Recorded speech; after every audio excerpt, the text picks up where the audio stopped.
ঠিক আছে, আমি তাহলে ডিসকাশনটা শুরু করি আস্তে আস্তে।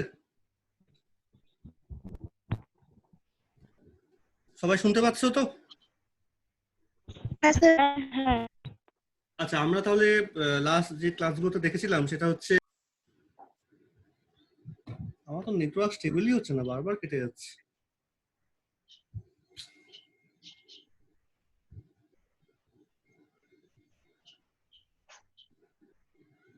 তারা একটু একটু একটু পেশেন্ট রাখো, একটু দাঁড়াও। নেটওয়ার্ক নেটওয়ার্ক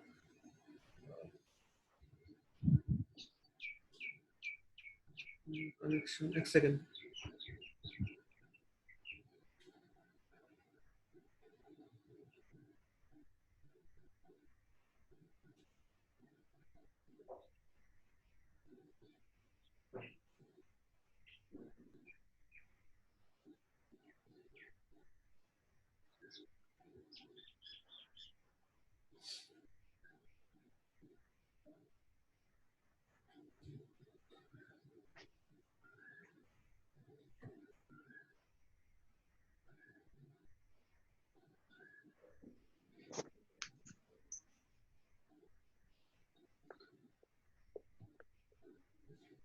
আচ্ছা, বাড়িতে একটু পড়েছো তো?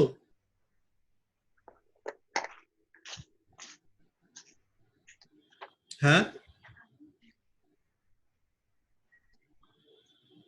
হ্যালো,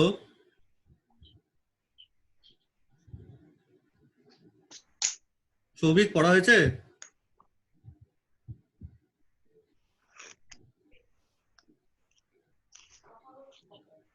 এই রেসপন্স দাও, নাহলে বুঝতে পারছি না আমি শুনতে পাচ্ছ কিনা।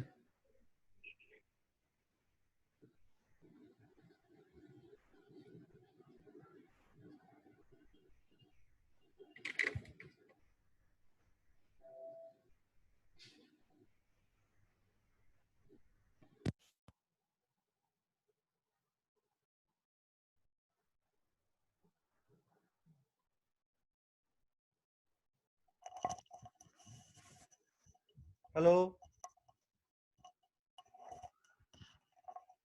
হ্যাঁ স্যার, হ্যাঁ স্যার।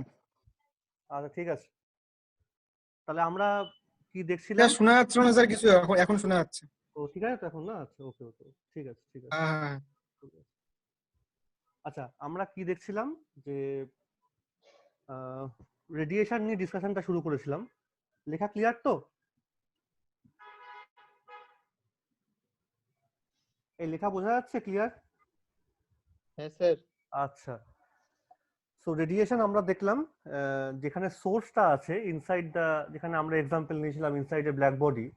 তাহলে প্ল্যাঙ্ক কি অ্যাজিউম করেছিল যে inside a black body radiation তৈরি হচ্ছে এমন ভাবে যে it follows the, it has the energy in discrete manner সোর্সের মধ্যে। না হলে পরে তুমি ব্ল্যাক বডি রেডিয়েশনের ক্যারেক্টারটাকে ইভ্যালুয়েট করতে পারবেই না। আর যেটা মেন প্রবলেম দেখা দিয়েছিল সেটা হাই ফ্রিকোয়েন্সি রিজিয়নে, সেখানে কিন্তু এই ডিসক্রিটনেস অফ এনার্জি এফেক্টটা ক্লিয়ারলি বোঝা যাচ্ছিল। যদিও প্রশ্ন উঠছিল যে ভ্যালিড হবে কিনা সব জায়গাতে, সব জায়গাতেই ভ্যালিড, কিন্তু এটা আমাদের মানে আমরা সেটাকে নর্মাল কন্ডিশনে বুঝতে পারছি না। সেটাই মজাটা, এই কোয়ান্টাম পিকচারটা মজাই এটা। যাক, প্ল্যাঙ্ক ওটাকে ডিসক্রিট বান্ডেলগুলোকে সব কোয়ান্টা নাম দিয়েছিল। এনিওয়ে, আমরা অনেক কিছু দেখেছিলাম ডিসকাশনটা করে। ক্লাসিক্যাল লটা ফেল করলো, ওর ল দিয়ে এস্টাবলিশ হয়ে গেল। নেক্সট তখন প্রশ্নটা লোকে এবার করলো, তাহলে যখন রেডিয়েশনটা will come out from the source, that is when it will propagate through the space and interact with the matter, সেখানে কি তাহলে কোয়ান্টাম পিকচার এরকম আসতে পারে ডিসক্রিটনেস অফ এনার্জি? সেই সময় লোকে 5টা ডিভিশন টোটাল করেছিল, how radiation interacts with matter to investigate this thing. সেই 5টা কি কি ছিল? One is the photo electric effect. Second আমরা একটু দেখে নেব, সেটা হচ্ছে কম্পটন এফেক্ট। 3 নম্বরটা পেয়ার প্রোডাকশন। আমরা এটাও বলেছিলাম যে Compton, photo electric and pair production, এই তিনটে স্পেশাল কেসে রেডিয়েশন ডিরেক্টলি ম্যাটার দিয়ে ম্যাটারটা সেটা সিঙ্গেল অ্যাটম হোক, সিঙ্গেল ইলেকট্রন হোক বা হোল ম্যাটার হোক, স্ক্যাটার্ড বা অ্যাবজর্বড হয়। আরো দুটো কেস বলেছিলাম, সেটা পেয়ার অ্যানিহিলেশন আর ব্রেমস্টার্লাং। সেখানে কি হয় রেডিয়েশনের, মনে আছে?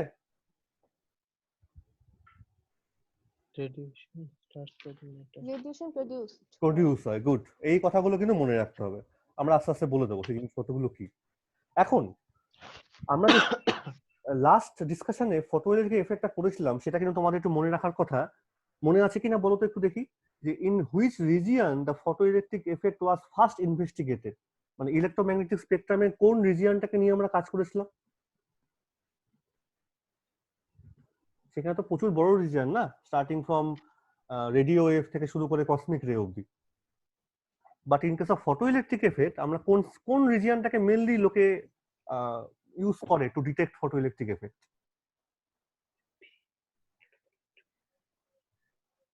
এটা বলতে পারবে?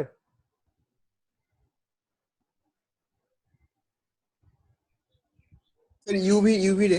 ইউভি, হ্যাঁ, very good very good, UV region একদম এখানটাই প্রথম, তারপরেও লোকজন পরে অল্প ফ্রিকোয়েন্সি, এটা বেসিক্যালি আমরা কিন্তু হাই ফ্রিকোয়েন্সির দিকে যাচ্ছি তাই না আস্তে আস্তে, যখন ভায়োলেট থেকে ওদিকে বাড়ছে, যত ইউভি হবে, যত আস্তে আস্তে তোমার কসমিকের দিকে, এক্স রে গামারের দিকে যাবে, তত তো ফ্রিকোয়েন্সি বাড়ছে। তার মানে H new this effect will show it's, তার নেচারটাকে দেখাতে চাইবে ভালো করে আরো। আসলে কি হয় জানো তো, কোনো ম্যাটারের ওপর কোনো রেডিয়েশন পড়লে সেখানে কিন্তু সব ধরনের ঘটনাই ঘটে as you increase the frequency. মানে ফটোইলেকট্রিক এফেক্টও হয়, কম্পটন এফেক্টও হয়, সব হয়। এখন তুমি কোনটাকে দেখতে চাইবে, that will be determined by the actual frequency of the radiation. যদি ফ্রিকোয়েন্সি এরকম রিজিয়নে থাকে ইউভি, তখন তুমি ফটোইলেকট্রিক এফেক্ট দেখবে। আজকে আমরা দেখছি কম্পটন এফেক্ট, সেখানে আমরা দেখবো হচ্ছে ফ্রিকোয়েন্সিটা আরো একটু বাড়িয়ে দিয়েছি। কারণ এটা তো এস্টাবলিশ যে প্র্যাকটিক্যালি জিনিসপত্র কোয়ান্টাম এফেক্টটাকে দেখতে গেলে পরে you should have the high frequency domain. এবার আমরা ফ্রিকোয়েন্সিটাকে বাড়িয়ে বাড়িয়ে দেখবো যে আর অন্য কোনো লোকে তাই করছিল, অন্য কোনো এফেক্ট দেখা যায় কিনা। তাহলে নেক্সট জিনিস যেটা, যেখানে radiation interacts with matter and in the region interaction with matter in the region higher than the UV region, সেখানে দেখা গেল নতুন আর একটা এফেক্ট, তার নামটা আমরা দিয়েছি, বা যেটা প্রথম যিনি প্রপোজ করলেন বা ইনভেস্টিগেট করেছিলেন, কম্পটন। মোটামুটি সালগুলো নিশ্চয়ই তোমাদের মনে আছে যে 1900 এর দিকে প্ল্যাঙ্ক, 1905 দিকে হচ্ছে, হ্যাঁ 1905, তারপরে আইনস্টাইন ফটোইলেকট্রিক, এটা কিন্তু অনেকটা পরে হয়েছিল। মাঝখানে কিছু সময় বেরিয়ে গেছিল, বোর এসেছিল, আমি সেটা যাবো না, ওটা পরে আবার ঢুকবো, হিস্ট্রিটা মনে রাখতে হয় একটু। মাঝখানে বোরস মডেল দিয়ে দিয়েছে আবার, আরো অন্যান্য কাজকর্ম চলছে, রিলেটিভিটি নিয়ে কাজ চলছে, সবই ঠিক আছে। লোকে এটা ভাবতেও তো সময় লাগলো ফটোইলেকট্রিক টাইপে, কারণ মিলিগান তখনও ঝামেলা করছে না, হতে পারে না হতে পারে না বলে। ফাইনালি হয়ে গেল। হয়ে যাওয়ার পর এইটা মোটামুটি হয়েছিল এই 1922-23 দিকে। এইরকম প্যাটার্নের সময় কম্পটন প্রথম ইনভেস্টিগেট করলো। কিরকম করলো, যে ওর কাছে একটা এক্স রে সোর্স নিল ফার্স্টে। তাহলে এক্স রে যখনই বলছি আমি বুঝে যাচ্ছি কি, it is a high frequency, হ্যাঁ at least high frequency than the UV হ্যাঁ স্পেকট্রাম অনুযায়ী, ঠিক আছে, ভালো কথা। এইবার এটা কি করলো গিয়ে, এইটা এইখানে তোমার কাছে ধরো একটা স্ক্যাটারার আছে, স্ক্যাটারার হিসেবে তখন চুজ করা হয়েছিল হচ্ছে গ্রাফাইট ফয়েলকে। ফয়েল মানে একদম পাতার মতো দেখতে, গ্রাফাইট ফয়েল, যেমন ওষুধের পাতা হয় সেরকম একটা পাতলা স্টিপের মতো জিনিস। তো এক্স রে রেডিয়েশন সোর্স থেকে এক্স রে এসে পড়ছে, তখনও পর্যন্ত লোকে ধরেছিল যে এটা একটা ওয়েব লাইক স্ট্রাকচার আছে, ঠিক আছে। এটা হলো আমার ইনসিডেন্ট রেডিয়েশন, ইনসিডেন্ট ডিরেকশনটা হচ্ছে এইটা, আমি ডট ডট করে রেখে দিচ্ছি।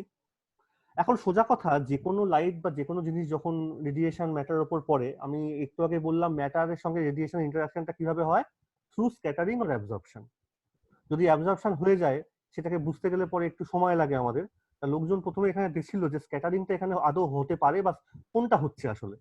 তখন লোকে কি করলো, যেহেতু এক্স রে নিয়ে কাজ করা শুরু, এক্স রে কে ইনভেস্টিগেট করা হয়, বা উল্টোভাবে এটাও তুমি বলতে পারো, ক্রিস্টালাইন সাবস্টেন্স না নিলে পরে না এক্স রেটাকে তুমি ইনভেস্টিগেট করতে পারো না।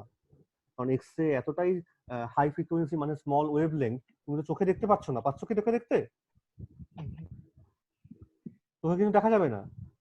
এক্স রে কে ইনভেস্টিগেট করতে গেলে কিন্তু তার করেসপন্ডিং অ্যামাউন্টের এমন ম্যাটার স্পেসিং লাগবে, অ্যাটমিক স্পেসিং দরকার। এবং সেটা কোথায় পাওয়া যায়? সেটা পাওয়া যায় ক্রিস্টালাইন ম্যাটেরিয়ালের মধ্যে। তোমাকে যদি বলে কেউ হোয়াট ইজ আ ক্রিস্টাল, আমাদের হয়তো এখন সিলেবাসে নেই, পরে পড়তে হবে, ক্রিস্টাল নিয়ে প্রচুর জিনিস পড়তে হবে। It is basically a solid material composed of atoms or molecules or ions, যা দিয়ে তৈরি হোক না কেন, arranged in a regular periodic repetitive pattern in 3-dimensional space. এটা হচ্ছে ক্রিস্টালের বেসিক ডেফিনেশন। সেখানে ল্যাটিস কি আসবে, তারপরে ল্যাটিসের আমি অত ডিটেলসে যাচ্ছি না, ক্রিস্টাল তো ক্রিস্টাল পড়া হয়ে যাবে আমাদের এখানে। সেগুলো আমি এক হ্যান্ড আপাতত তুলে রাখছি, তুমি শুধু নেচারটা একটু বোঝো, ফিজিক্সটাকে তো আমাকে বুঝতে হবে এখানটা। এবারও কি করলো, এই ক্রিস্টালের আশেপাশে ঠিক সেম লাইনে একটা ডিটেক্টরকে রাখলো। আর what is this detector? That detector with detects any kind of X-ray which, মানে প্রথম কথা এখান দিয়ে তো যাচ্ছিল, ধাক্কা খাওয়ার পর আদৌ এক্স-রেটাকে বেরোবে কিনা প্রথম একটা কন্ডিশন ছিল। যদি বেরোয় তাহলে সেটাকে রিজেক্ট করতে হবে, তার জন্য একটা ক্রিস্টালকে রাখা হলো। তার উপর যখন পড়বে ক্রিস্টালের সঙ্গে ইন্টারাকশনের পর সেখানে রিফ্লেকশন বা ডিফ্রাকশন বা ইন্টারফারেন্স যাই হোক না কেন, আমি অত টাকা ডিটেলস আবার যাবো না, সেই জিনিসটা আবার যখন বেরোবে তাকে তুমি রিজেক্টটা করবে। শেপটা বোঝা গেল কি বলছি? সোর্স থেকে বেরোচ্ছে, বেরিয়ে তোমার একটা গ্রাফাইট ফয়েলে পড়লো, পড়ার পর তুমি কিন্তু এখনো জানো না যে ভেতরে অ্যাবজর্ব হয়ে যাবে পুরোপুরি নাকি সেটা সেখান থেকে ছিটকে বেরিয়ে আসবে। যদি ভেতরে অ্যাবজর্ব হয়ে যায় তার জন্য তোমাকে অন্য স্টেপ নিতে হবে। আর যদি ছিটকে বেরিয়ে আসে, কারণ মাথায় ঘুরছিল, ফ্রিকোয়েন্সি বাড়ালে পরে কিন্তু অন্য এফেক্ট আমি পেতে পারি, সেই জন্য আরবিট্রারিলি কোনো কিছু না ভেবেই কম্পটন জাস্ট একটা ক্রিস্টালকে বিভিন্ন জায়গায় প্লেস করা শুরু করেছিল। দেখবো এরকম লাইনে লাইনে বিভিন্ন জায়গায় পুট করবো, আর দেখবো যদি বেরিয়ে থাকে তাহলে ক্রিস্টালের সঙ্গে ইন্টারঅ্যাক্ট করবে কোনো একটা সার্টেন পজিশনে। বোঝা যাচ্ছে? ইন্টারঅ্যাক্ট যেই করবে, ইন্টারঅ্যাক্ট করা মানে তার উপর পড়ার পর সেখানেও কিছু অ্যাবজর্পশন হবে, লস হবে, কিন্তু সার্টেন অ্যাঙ্গেলে সেই লসটা অনেক কম হবে। যদি কম লস হয় তাহলে ক্রিস্টাল থেকে যখন বেরিয়ে আসবে আফটার রিপিটেড, ভিতরে না অনেক রিফ্লেকশন, রিফ্রাকশন, ডিফ্রাকশন, ইন্টারফারেন্স সব ধরনের এফেক্ট ভিতরে হয়। এটা নিয়ে আমার এখানে প্রশ্ন না, বোঝা কথা। তুমি শুধু এটা ভাবো যে ক্রিস্টাল রাখা হয়েছে, কোনো একটা সার্টেন পজিশনে ক্রিস্টালের সঙ্গে সেই স্ক্যাটার যেটা ধাক্কা খাবে সেটা বেরিয়ে আসবে, আর কিছু হবে না এখানটা। ডিটেক্টরটাকে তুমি ক্রিস্টালের লাইনের সঙ্গে সঙ্গে ঘোরাবে। কিরকম detector? This is called a scintillation detector. এটা আবার আবার নিউক্লিয়ার ফিজিক্স পার্টে পড়ে যাচ্ছে এই ডিটেকশনের ব্যাপারগুলো। এরপরে এর মধ্যে নিউক্লিয়ার ম্যাটেরিয়াল থাকে, রেডিও অ্যাক্টিভ ম্যাটেরিয়াল, কোনো একটা ইন্টেন্স রেডিয়েশন করলে স্পার্কিং দেখাতে শুরু করে দেয়। তোমাদের ওদিকে কারোর মোবাইলে মনে হয় এখন ইকো হচ্ছে আসছে। তাহলে প্রপোজিশনটা বোঝো, স্ক্যাটার্ড হচ্ছে, যদি হয়ে থাকে স্ক্যাটার তাহলে ক্রিস্টালের উপর সেটা পড়তেই পারে, হাই প্রবাবিলিটি ইজ দেয়ার। পড়ার পর ক্রিস্টাল থেকে যদি এবার কিছু অ্যামাউন্ট বেরোয় সেটাকে ডিটেক্ট করবে কি, তার সঙ্গে সেম অ্যাক্সিসের মধ্যে বসানো একটা ডিটেক্টর। আমার এই এক্সপেরিমেন্টাল অ্যারেঞ্জমেন্টটা নিয়ে বেশি কথা বলবো না, কারণ আমার এখানে ফিজিক্সটা ইম্পর্টেন্ট, বারবার বলছি। তুমি আমাকে প্রশ্ন, এখানে হাজারটা প্রশ্ন উঠতে পারে, স্যার কি করে এক্স থেকে বেরো, এক্স কি করে ইন্টারাকশনটা করছে, আমি সেটা পরে আসবো, কারণ আমাদের আবার তো ডাব্লিউলি ওয়েভলেন্থের ভেরিফিকেশনটা করতে হবে। এক্সপেরিমেন্টটা কি নাম ছিল যেখানে ল্যামডা ভেরিফাই হয়েছিল? Davisson Germer experiment. তা আমি ওটা যখন তোমাকে ক্রিস্টাল নিয়ে পড়তে হবে তখন আমি বলবো ওই কথাবার্তাগুলো আবার, ঠিক আছে? তাহলে এখন শুধু মাথায় রাখো ক্রিস্টাল আছে, যদি এখান থেকে ছিটকে যায় স্ক্যাটার্ড হওয়ার পর, আর ক্রিস্টালের সঙ্গে যদি ইন্টারঅ্যাক্ট হয়, তাহলে সেই ইন্টারাকশনটাকে বোঝার জন্য after coming out from the crystal সেই এক্সরেটাকে তুমি ধরবে হচ্ছে এই ডিটেক্টরটার মধ্যে। ক্লিয়ার পিকচারটা? ঠিক আছে? তুমি আপাতত ধরছো this is that certain position of the crystal যেখানে ও একটা স্ক্যাটার রেডিয়েশনের সঙ্গে ইন্টারাকশন করেছে। কারণ লোকে তো পেয়েছিল, লোকে একটা এখানে স্পার্কিং পাচ্ছে, তার মানে বুঝলো যে ক্রিস্টালটাকে এখানে রাখলাম, রাখার পর যে জিনিসটা এখান থেকে বেরোলো সেটা আমি একটা স্পার্কিং হিসেবে এখানে দেখলাম, তার মানে নিশ্চয়ই অরিজিনাল বিমটা এইখান দিয়ে আর পাস করেনি, এখান দিয়ে গেছে। তার মানে অ্যাবজর্পশন ফেনোমেনাটা এখানে অনেক কম হয়েছে ইনসাইড দ্য স্ক্যাটারার, বেসিক্যালি হয়েছে এটা, সেটা হচ্ছে scattering phenomena, and this is that angle of scattering theta. ঠিক আছে? ও কিন্তু প্লেস করছিল বিভিন্ন জায়গাতে, একটা সার্টেন অ্যাঙ্গেলে গিয়ে দেখলো যে সেইখানে ক্রিস্টালটাকে প্লেস করলে পরে তারপর ক্রিস্টালের সঙ্গে ইন্টারাকশনের জন্য যে রেডিয়েশনটা বেরোবে সেটা ডিটেকশন করতে পারবে সেম অ্যাক্সিসে বসানো একটা ডিটেক্টর। এই হলো প্রপোজিশন, এই হলো প্রেসক্রিপশনটা, এক্সপেরিমেন্টাল অ্যারেঞ্জমেন্ট। ওকে, শুনতে পাচ্ছ? হ্যাঁ স্যার। আচ্ছা, এখন কথা হলো ও চমকে গেছিল কম্পটন যে ও বাবা এরকম একটা সার্টেন এরকম একটা অ্যাঙ্গেল এরকম পাচ্ছি। কারণ চমকে যাওয়ার একটা কারণ ছিল, সেই জন্য এইবার আসল ফিজিক্স, ক্লাসিক্যাল থিওরি কি বলছে এবার একটু শুনে নেওয়া যাক। ক্লাসিক্যাল থিওরি বলে যে তোমার কাছে এখানে স্ক্যাটারিং এলিমেন্টটা তুমি ভাবতে পারো অ্যাটম আছে, ইলেকট্রন আছে, যাই আছে, চার্জ তো আছে ম্যাটারটার মধ্যে। ইলেকট্রন থাকা মানে তো চার্জ থাকা, বা প্রোটন থাকা মানে চার্জ থাকা। তার মানে যদি কোনো একটা ইনসিডেন্ট ইলেকট্রোম্যাগনেটিক রেডিয়েশন কোনো একটা চার্জ পার্টিকেলের উপর ইনসিডেন্ট হয়, ক্লাসিক্যাল থিওরি বলে, সেটা আমরা সবাই তো বুঝতে পারছি, যে the corresponding electric field will produce a force on that charge particle Q times E vector. ঠিক আছে, ফোর্স যেই অ্যাপ্লাই হলো on the corresponding atom or atomic particles like electron, proton, যাই হোক না কেন, this force will try to give an oscillatory motion to that charge particle, যেটা আমরা আগে ফটোইলেকট্রিক এফেক্টও পড়েছি বা ব্ল্যাকবোর্ড রেডিয়েশনও পড়েছি। আর অসিলেশনটা কিরকম ভাবে হবে, ঠিক যেমন ভাবে রেডিয়েশনটা এসে পড়ছিল যে ফ্রিকোয়েন্সিতে, সেই ফ্রিকোয়েন্সিতে এবার পার্টিকেলটা নড়া শুরু করবে এই ফোর্সের অ্যাপ্লিকেশনে, ভেতরে চার্জ পার্টিকেল গুলো। ক্লাসিক্যাল থিওরি আরো বলছে এবার যে যখনই চার্জ পার্টিকেল এরকম ভাবে মোশনে চলে আসে due to the application of some kind of sinusoidal field, that is, তার মানে সেটা এবার অসিলেশন করতে শুরু করলো, সে এবার কি করবে, রেডিয়েশন ছাড়তে শুরু করবে, মানে এনার্জি ডিসিপেট করবে। ও ধাক্কা খেলো বাইরের রেডিয়েশন থেকে, ধাক্কা খেয়ে যে নড়তে শুরু করলো, চার্জ পার্টিকেল নড়তে শুরু করে দেওয়া মানে নিজে থেকে এবার রেডিয়েশন ছাড়তে শুরু করে দেবে। এই জিনিসটা তোমরা যখন ইলেকট্রোম্যাগনেটিক থিওরি ভালো করে পড়বে এর পরের সেমিস্টারে গিয়ে, তখন দেখবে এই ডিসকাশন গুলো করা আছে যে চার্জ পার্টিকেল কিভাবে রেডিয়েট করে। তার কন্ডিশনটাই হলো চার্জ পার্টিকেলকে তোমাকে প্রথমে নড়াতে হবে, you have to displace or disturb that particle. আর নড়াবে কি করে, হাত দিয়ে ধর নড়াতে পারবে না, তোমাকে নড়াতে হবে by giving some electric field. এখানে ফিল্ডটা কে দিচ্ছে, বাইরের রেডিয়েশনটা। আর যেই ওই ফিল্ড দিয়ে তাকে নড়াতে শুরু করে দিল, এটা থিওরি দিয়ে এক্সপ্লেন করাই যাবে ক্লাসিক্যাল, আমরা আবার যাবো না সেটার মধ্যে। যখনই চার্জ পার্টিকেল নড়বে সে কি করবে, ইট will emit again electromagnetic radiation. প্রথম পয়েন্ট হচ্ছে এইটা, ঠিক আছে, শোনা যাচ্ছে তো? হ্যাঁ স্যার। সেকেন্ড পয়েন্ট হলো রেডিয়েশনটা এমিট করবে, ঠিক আছে বলা হলো, কোন ডিরেকশনে রেডিয়েশনটা এমিট করবে। ক্লাসিক্যাল থিওরি এটাও বললো যে the emitted radiation is independent of the direction. মানে মানে যদি ধাক্কা খায় এসে ভেতরে ইলেকট্রন বা প্রোটন বা যাই হোক না কেন, সে যখন নড়বে, সে যখন রেডিয়েশন ছাড়বে, it will emit radiation in all the direction, all possible ডিরেকশনে রেডিয়েশন ছাড়বে উইথ সেম ফ্রিকোয়েন্সি। সব দিকে ছাড়বে, মানে তুমি যেখানে দাঁড়াবে না কেন তুমি রেডিয়েশনটা বুঝতে পারবে, একটা সূর্যের মতো যেন কাজ করছে, সব দিকে আলো ছড়িয়ে দিচ্ছে। আর যে কোনো জায়গায় তুমি যাও ফ্রিকোয়েন্সি কোনো চেঞ্জ দেখতে পাবে না, মানে এখানেও তোমার যেরকম রেডিয়েশন পাবে এখানেও সেম রেডিয়েশনটা পাবে। যদি ফ্রিকোয়েন্সি চেঞ্জ না হয় তাহলে তো ওয়েভলেন্থ তো চেঞ্জ হচ্ছে না, তাই না?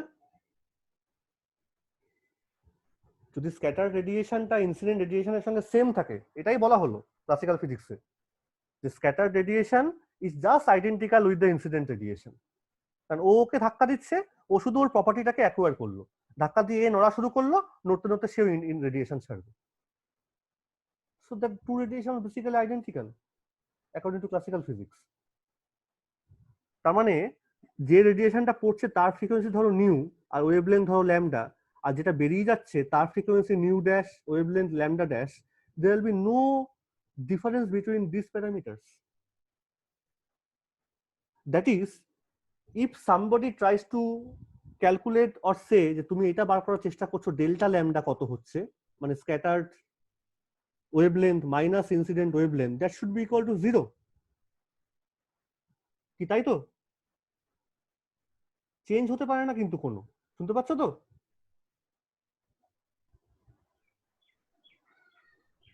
কি বোঝা যাচ্ছে কি বললাম? হ্যাঁ স্যার। বারবার বলছি ফ্রিকোয়েন্সি মানে যা ওয়েভলেন্থ মানেও তাই, লোকে একটু ওয়েভলেন্থটাকে বেশি পাত্তা দিত, কারণ ওই লাল আলো হলুদ আলো এগুলো আলো মানে ওয়েভলেন্থের কথা বেশি বলতাম। আমি তাদের কথা শুনে বলছি there will be no change in the scattered and incident wavelength or frequency। প্রথম পয়েন্ট হচ্ছে এইটা। আর second point, there is no angular dependency on the scattering। মানে ইন্টেন্সিটি তোমার সব জায়গাতে এক থাকবে, এখানে গেলে কম পাবো এখানে গেলে বেশি পাবো তা হতে পারে না। অথচ যখন এক্সপেরিমেন্ট করলো তখন এই দুটো জায়গায় ফেলিওর দেখতে পেলো। ফর দ্য মিন টাইম আমি একটা কথা বলি, এই ধরনের ক্লাসিক্যাল স্ক্যাটারিং এর একটা নাম আছে তাকে আমরা বলি র্যালে স্ক্যাটারিং। এটা একটু মনে রাখবে, হ্যাঁ। র্যালে স্ক্যাটারিং তোমাকে যদি কেউ জিজ্ঞেস করে, যেমন আমাদের আকাশে ওই দিনের বেলা মানে ভোরবেলা খুব লাল হয়ে যায় আকাশটা, বা বিকেলেও লাল হচ্ছে, অন্য সময় নীল, এগুলো সব কিন্তু র্যালে স্ক্যাটারিং অনুযায়ী চলে। তার মানে ক্লাসিক্যাল র্যালে স্ক্যাটারিং যদি ফলো আপ করতে হয়, তাহলে দুটো বেসিক অবজারভেশন তোমাকে মানতেই হবে। একটা কি, স্ক্যাটার্ড আর ইনসিডেন্ট ওয়েভলেন্থে কোনো ডিফারেন্স হবে না। আর সেকেন্ড হচ্ছে ইন্টেন্সিটি অফ স্ক্যাটারিং, তুমি যেখানে দেখতে চাইবে তুমি সব জায়গায় সেম জিনিস পাবে, একটা অ্যাঙ্গেলে কম একটা অ্যাঙ্গেলে বেশি, no, there will be no angular dependency.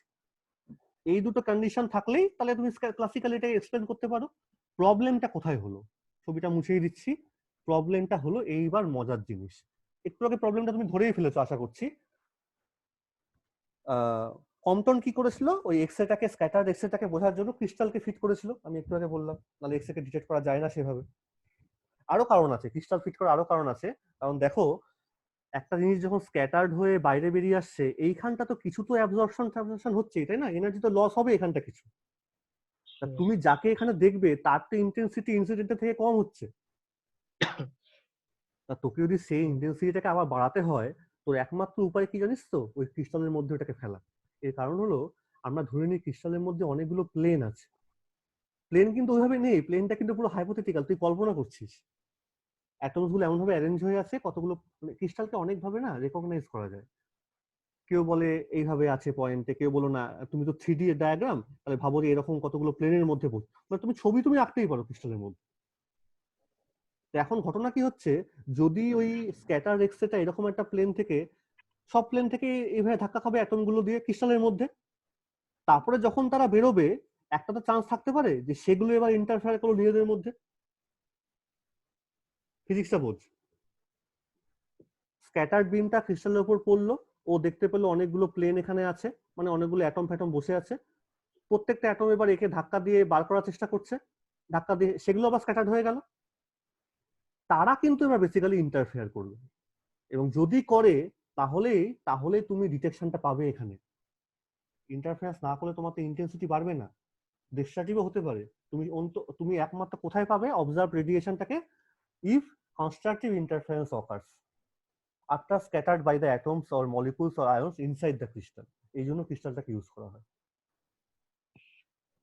X K detect করা খুব মুশকিল, ক্রিস্টাল ছাড়া হবে না।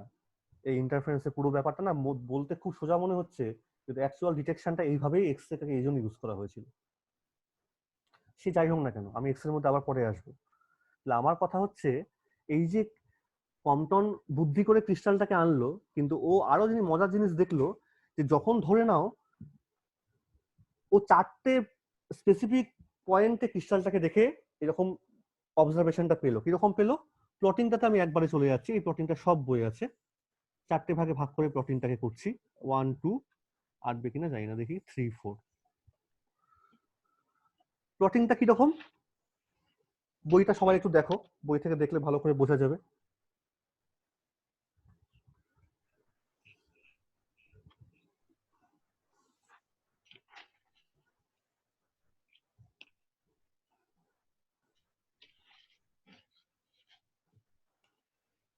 আর এটা আশা করছি দেখতে পাচ্ছ নিচেরটা, সেখানে এটা একদম θ0°, this is for 45°, this is 90°, আর দিস ইজ, এটা সব বই আছে 135°। তার মানে তুমি এখানে প্লট করছো হচ্ছে বেসিক্যালি ওয়াই অ্যাক্সিসে কি প্লট করছো, ইন্টেন্সিটি। সোজা কথা, একদম ওই ডিটেক্টরের মধ্যে যেটা দেখতে পাচ্ছ সেটাকে তুমি প্লট করছো। ইন্টেন্সিটি বার করার তো অনেক ফর্মুলা ডিটেকশন লেভেলে আছে, আমরা তার মধ্যেও আবার যাচ্ছি না, শুধু প্লটিংটা তুমি বুঝে রাখো। মজার কথা হলো θ0 সবচেয়ে ইন্টারেস্টিং পয়েন্ট পাওয়া গেল যত তুমি অ্যাঙ্গেলটা, স্ক্যাটারিং অ্যাঙ্গেলটা বেড়ে যাচ্ছে। অর্থাৎ ক্রিস্টালটাকে তুমি যখন θ0 মানে কি, ক্রিস্টাল আর ইনসিডেন্ট রেডিয়েশন সেম লাইনে আছে। ছবিটাকে ভাবো তো একবার, তাই না? থিটা তো মানে আমি ছবিটাকে আবার যদি আঁকি, তাহলে এখানে স্ক্যাটার আর এখানে ক্রিস্টালটা ছিল, এটা বলেছিলাম থিটা। তুমি যদি ক্রিস্টালটাকে এখানে রাখতে, দেন থিটা উইল বি 0। ঠিক আছে, সেখানে তুমি একটা সিঙ্গেল শার্প পিক পেলে। যেই তুমি অ্যাঙ্গেলটা আবার চেঞ্জ করতে করতে কমিয়ে দিচ্ছ 45 ডিগ্রি, বা তারপরে আবার এখানে নিয়ে আসো 90 ডিগ্রি, তারপরে আরো বাড়াচ্ছ, এবার তুমি দেখতে পাচ্ছ সেপারেট কিন্তু পিক পাওয়া যাচ্ছে। আর বেশ মজাদার কথা, পিকের কিন্তু ইন্টেন্সিটি লেভেল গুলো চেঞ্জ হচ্ছে, সেম থাকছে না কিন্তু। এটা কমলে এটা বাড়ছে, এটা আরো কমছে, এটা আরো বাড়ছে। All this things comes into account. যদি তুমি অ্যাংস্ট্রম অর্ডারে প্লট করো, তুমি এখানে ল্যামডা প্লট করছো, তাহলে তুমি এই পিক গুলোকে মোটামুটি দেখবে 0.7 অ্যাংস্ট্রমে ল্যামডার ভ্যালু, আর এখানে তুমি দেখবে হচ্ছে এগুলোকে খুব কাছাকাছি 0.75 অ্যাংস্ট্রমে। বলার কারণ হচ্ছে, কেন এই অ্যাংস্ট্রম লেভেলটা আমি একটু বললাম মুখে। একটা ক্রিস্টালের মধ্যে কিন্তু অ্যাটমের স্পেসিং গুলো কিভাবে থাকে দেখবে, অ্যাংস্ট্রম অর্ডারে থাকে। সোডিয়াম ক্লোরাইড ক্রিস্টাল ভাবো, সেখানে পরপর দুটো সোডিয়াম অ্যাটম বা আয়ন বা ক্লোরাইড আয়নের মধ্যে ডিস্টেন্স কিন্তু ওইটা। তাহলে এই ওয়েভলেন্থ সেপারেশনটা কিন্তু ক্রিস্টালের স্পেসিং এর সঙ্গে ম্যাচিং, ওই জন্য তুমি দেখতে পাও ক্রিস্টালটা ইউজ করে। এক্স এ ওই জন্যই দরকার হচ্ছে আমার, অনেক কথাবার্তা এর মধ্যে আছে লুকিয়ে, সেটাও পরের কথা। তুমি এখান থেকে কি বুঝতে পারলে? তুমি এখান থেকে এই দুটো জিনিস বুঝতে পারছো যে, প্রথম কথা, you are detecting now a change in lambda. মানে দুখানা তুমি স্পার্ক দেখলে ফট করে ওই ডিটেক্টরটার মধ্যে, একবার আগুন জ্বললো আর একবার আগুন জ্বললো, এরকম টাইপের একটা সার্টেন অ্যাঙ্গেলে আনলে, যেটা হওয়ার কথা না। এবং আগুন জ্বললে পর সেটা সেম ইন্টেন্সিটি হওয়ার কথা না, একটা কম একটা বেশি, আবার একটা কম একটা বেশি, এরকম দুটো পরপর লাইট যেন জ্বলছে। আর তাও শুধু না, this now becomes a function of theta. তাহলে দু জায়গায় তো ক্লাসিক্যাল থিওরি ফেল করে গেল। ক্লাসিক্যাল থিওরি প্রথম পয়েন্টেই বলেছিল যে ইনসিডেন্ট ফ্রিকোয়েন্সি বা ইনসিডেন্ট ওয়েভলেন্থের সঙ্গে স্ক্যাটার্ড ওয়েভলেন্থের কোনো রকম সেপারেশন হবে না। তুমি পাচ্ছ সেপারেশনটা একটা নতুন নতুন একটা ফ্রিকোয়েন্সি বা ওয়েভলেন্থ জেনারেট করছে, এরকম এরকম জায়গাতে এসে। এখানে করেনি, এটাও প্রশ্ন, তাহলে এখানে করলো না কেন? পরে আসছে। এসব জায়গাতে তাহলে করেনি কিন্তু, মানে করলো এই তিনটে জায়গাতে নিচের দিকে। আর সেকেন্ড পয়েন্ট কি, শুধু তাই নয়, পুরো ফেনোমেনাটা কিন্তু হয়ে যাচ্ছে কিরকম, অ্যাঙ্গুলার ডিপেন্ডেন্সি আছে। সেটাও ক্লাসিক্যাল বলছিল না, বলছিল সব অ্যাঙ্গেলে সমান পাবে তুমি, না এখানে তা হচ্ছে না। তাহলে ক্লাসিক্যাল থিওরির ফেলিওরটা বোঝা গেল, যে কোথায় কোন দুটো পয়েন্টে ফেলটা করছে। বুঝতে পারছিস তো কি বলছি? হ্যালো? Sir yes sir. আচ্ছা, আর একটা কথা এখানে বলি, তাহলে এটা মাথার মধ্যে কনফিউশন একটা থাকতেই পারে, থিটা জিরোতে পাচ্ছি না কেন, প্রথম পয়েন্ট এটা। সেকেন্ড পয়েন্ট এটাও মাথায় থাকবে যে স্যার 135 ডিগ্রির পরে কেন র্যালে না, কেন কম্পটন আর করলো না? এটা নিশ্চয়ই এটা কিন্তু মাথায় আসার কথা। এই দুটো প্রশ্ন রাখ হাতের কাছে, যে থিটা জিরোতে কি হলো, আর এর পরে চারটে ছবি এঁকে বসে গেল, ভাববো পরে বলছি, মাথায় রেখো কোশ্চেন দুটো। এইবার তুমি একটা জিনিস বুঝতেই পারছো যে ক্লাসিক্যাল থিওরি যদি ফেল করে, ততক্ষণে তোমার তো কোয়ান্টা পিকচার বা ফোটন পিকচার মার্কেটে চলেই এসছে। আর দুজন খুব বিখ্যাত লোক বলে দিয়েছে, আইনস্টাইন আর প্ল্যাঙ্ক মিলে, তাই এবার লোকে ধার করা শুরু করলো। কিন্তু পিকচারটা ওটা কঠিন নয় আমাদের কাছে। তা দুটো জিনিস আমাকে এক্সপ্লেন করতে হবে। একটা এক্সপ্লেনেশনটা কি, যে কেন ডেল্টা ল্যামডা, তুমি ল্যামডার চেঞ্জ দেখতে পাচ্ছ কেন, স্ক্যাটারের সঙ্গে ইনসিডেন্ট একটা চেঞ্জ হয়ে যাচ্ছে, বা মানে সোজা কথা, দুখানা এরকম পিক দেখতে পাওয়া গেল কেন, আর সেই পিক গুলো দেখা গেল এট ডিফারেন্ট ডিফারেন্ট অ্যাঙ্গেলসে ডিফারেন্ট রকম। কম্পটন নিজেও এক্সপ্লেন করতে চেয়েছিল, আর একজন কিন্তু ওর সঙ্গে ইন্ডিপেন্ডেন্টলি করেছিল, তার নাম হচ্ছে ডিবাই। ডিবাই থিওরি তোমরা পরে পড়বে, আরো অনেক থিওরি আছে। কিন্তু মেইনলি যেহেতু এক্সপেরিমেন্টটা কম্পটন করেছিল, তাই এফেক্টটাকে কম্পটন এফেক্টই বলে। ওই সেকেন্ডারি ডিবাইয়ের নাম আজকাল কেউ বলে না। কি পস্টুলেট করলো নতুন থিওরিটাকে যদি এক্সপ্লেন করতে হয় আমাকে এই দুটো ফেনোমেনাকে, যেটা আগেও ফটোইলেকট্রিক এফেক্ট বা ব্ল্যাক বডি রেডিয়েশন বা ফটোইলেকট্রিক এফেক্টের কথাই বলবো আমি বারবার, কারণ সেটাই হচ্ছে first interaction between radiation and matter. তাহলে কম্পটন আর ডিবাই ইন্ডিপেন্ডেন্টলি পস্টুলেট করলো যে এক্স রে বিমটা ইনসিডেন্ট হচ্ছে, X ray beam which is incident on the matter, on the foil. ও আর একটা কথা বলি, সেটা সেটা বলছি আস্তে আস্তে, এখন একটু একটু পরে না হয় বলছি। যে ইনসিডেন্ট বিমটা আসছে সেটা কিন্তু একদম মন দিয়ে শুনবে, it is not behaving as a wave. ওয়েভের মতো আসছে ধরলে হবে না, এই পিকচারটা তোমাকে বাদ দিতে হবে। ওয়েভের মতো সে আসছে না। কিভাবে আসছে? ওয়েভ মানে কি, হ্যাভিং আ ডেফিনিট, ডিসক্রিট বলবো না, having a definite wavelength and frequency, সেরকম ক্যারেক্টারটা এটা নেই।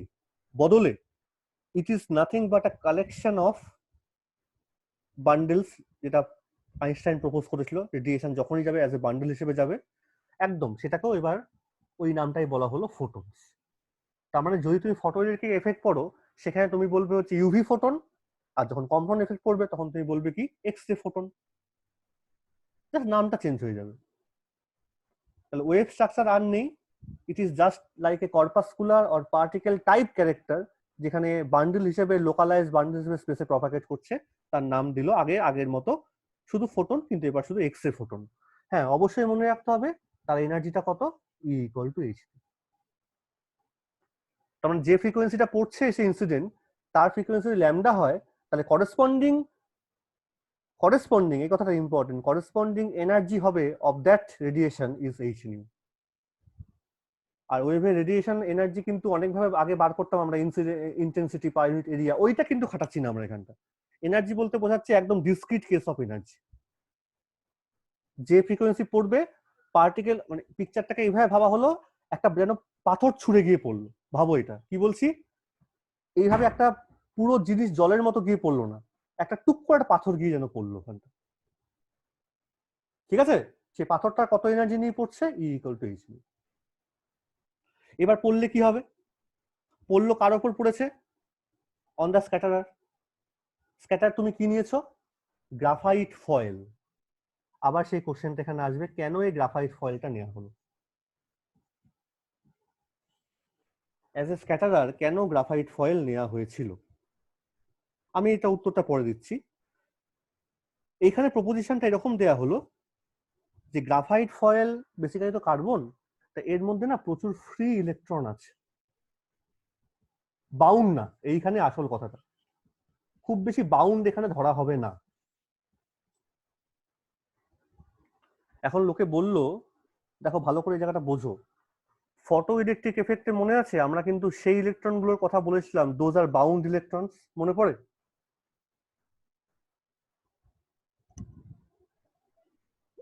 Yes, sir. সব ইলেকট্রন গুলো বাউন্ড ছিল, কিন্তু এই জন্য যখন আমরা এনার্জি দিচ্ছিলাম ওয়ার্ক ফাংশন কথা চলে এসেছিল, যে মিনিমাম হ্যাঁ, energy required to emit the electrons from the attractive force of nucleus. এইখানে কিন্তু ওই পিকচারটা নেই বাবা। তা তুমি বলে স্যার বাউন্ড তো সব জায়গাতেই আছে। হ্যাঁ, ওই জন্যই তো তুমি আর ইউভি স্পেকট্রাম নাওনি, তুমি কি নিয়েছো এখানে, তুমি এক্স রে নিয়েছো, যার ফ্রিকোয়েন্সি কিন্তু বেশি। তার মানে অ্যাকচুয়ালি কিন্তু electrons are bound to the nucleus, কথাটার মধ্যে কোনো ভুল নেই, কিন্তু এক্স এর ফ্রিকোয়েন্সি এখানে এতটাই বেশি, অর্থাৎ করেসপন্ডিং ফোটনটার ফ্রিকোয়েন্সি এত বেশি যে তার কাছে ওই ইলেকট্রনটাকে না আর বাউন্ড মনে হবে না। বুঝতে পারছিস কি বলছি? ধাক্কাধাক্কি হ্যাঁ মারপিট স্যার। কলিশন কিন্তু এখানেও হচ্ছে, কিন্তু this collision is quite different than what happens in case of photoelectric effect. কারণ ওখানে ওটা বাউন্ড ছিল, ওখানে এনার্জি পড়লে আগে ইলেকট্রনটাকে বের করতে হতো ওই বাউন্ডনেস থেকে, তারপর সে এনার্জি নিয়ে বেরোতো।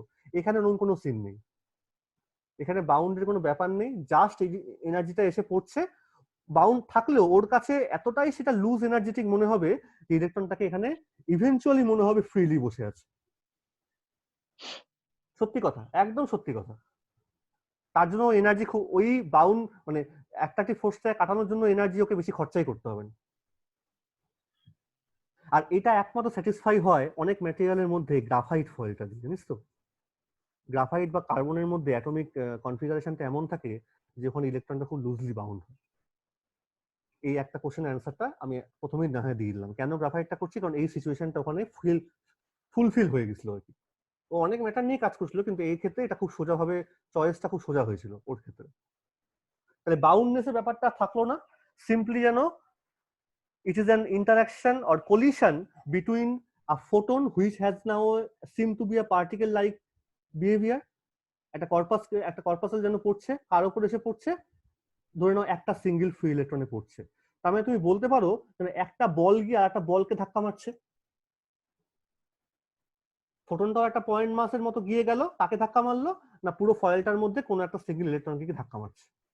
তো সব ইলেকট্রনই ভাবা দরকার নেই, তুই একটা ইলেকট্রন ভাব না। কারণ এটা জানো একটা বলের সঙ্গে একটা বলের কলিশন, ওয়েভ টোয়েভের কোনো পিকচারটা থাকলোই না, যেন দুটো বিলিয়ার্ড বল নিজেদের মধ্যে ধাক্কাধাক্কি করছে,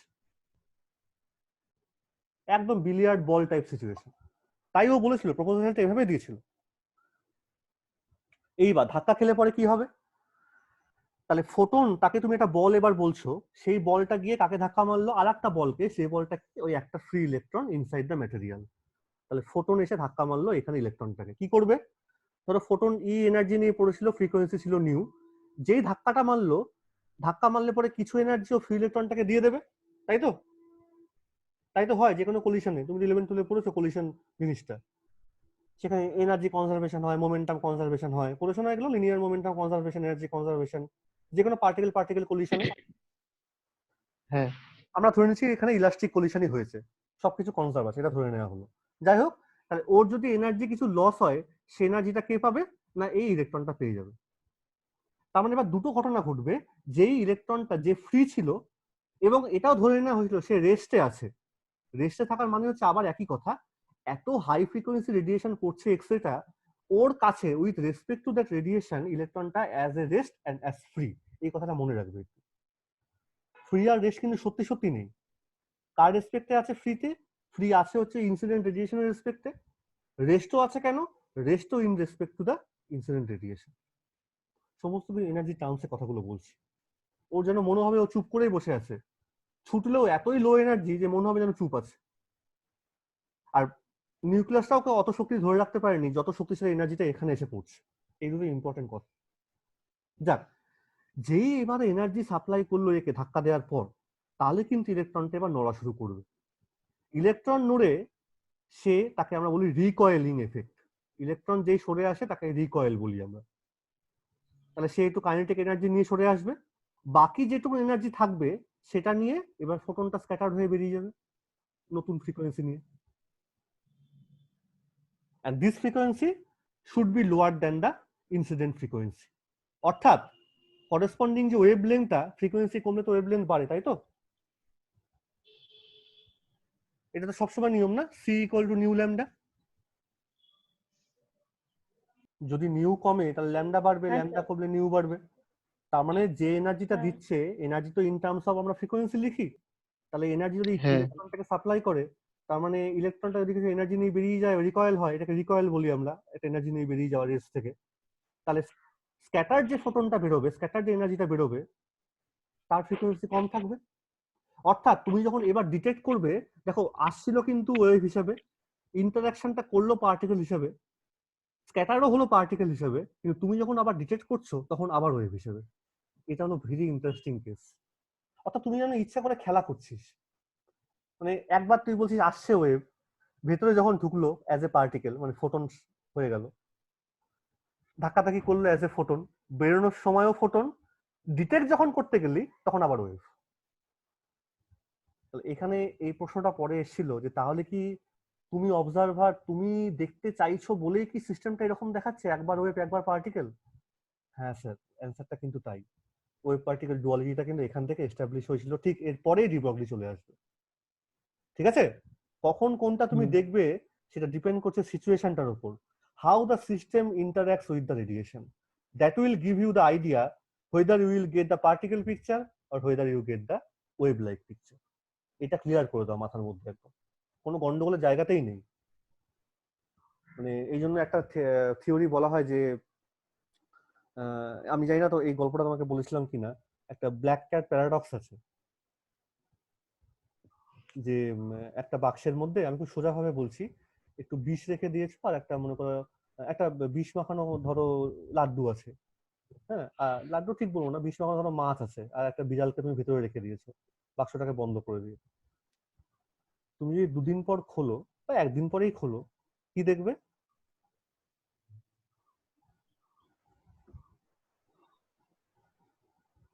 কি মনে হয় কি দেখতে পারি বাক্সের মধ্যে?